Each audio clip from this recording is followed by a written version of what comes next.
In this video, I wanted to address some questions I had on my social media for Little Teacher on the Prairie.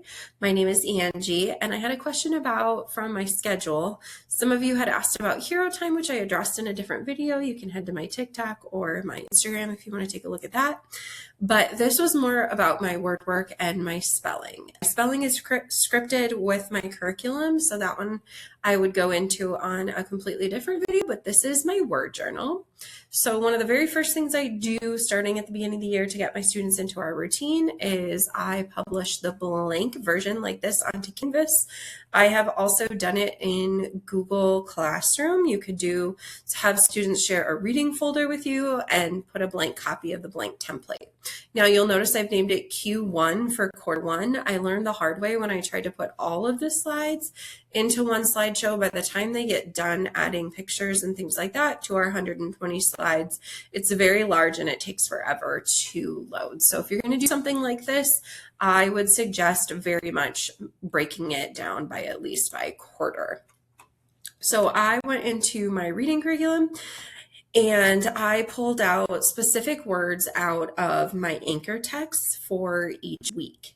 And so like the first word I start with is bizarre. So when my students are logging in, pulling up their slideshow from either Canvas or Google Drive, this is what I have on the board where you can see it's completely blank. And then I put our word on the board and we talk about, is it a noun? Is it an adjective? Is it a verb?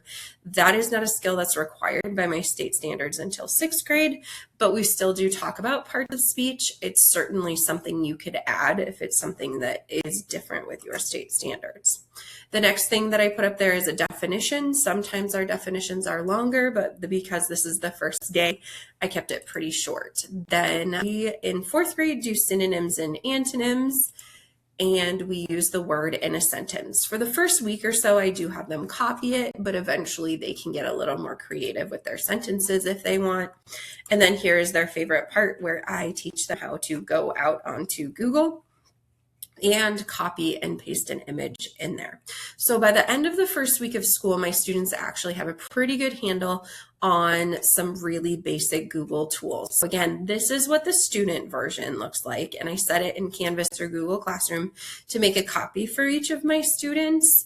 Here is a word journal. I have a friend switching to 3rd grade and she wanted something similar because she knew my MAP scores very rarely are low in vocabulary because of the depth that I teach these words.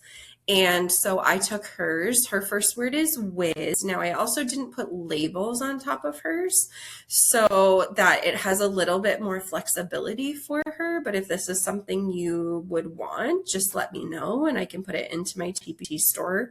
And so I usually do 3 words per week.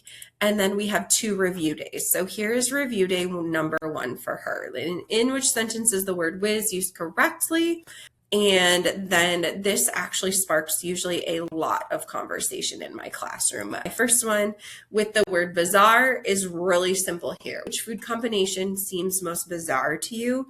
And for some of my students who really don't speak out most of the week, they usually have something to say about one of these photos, especially once we get going. And some of the kids will mention some of the more bizarre things that they really enjoy as well. So keep me posted in the comments about which parts of my classroom you still have questions about. I love answering them. This is what works for me, but if I can help another teacher, give them an idea and let you run with it, that's my purpose here.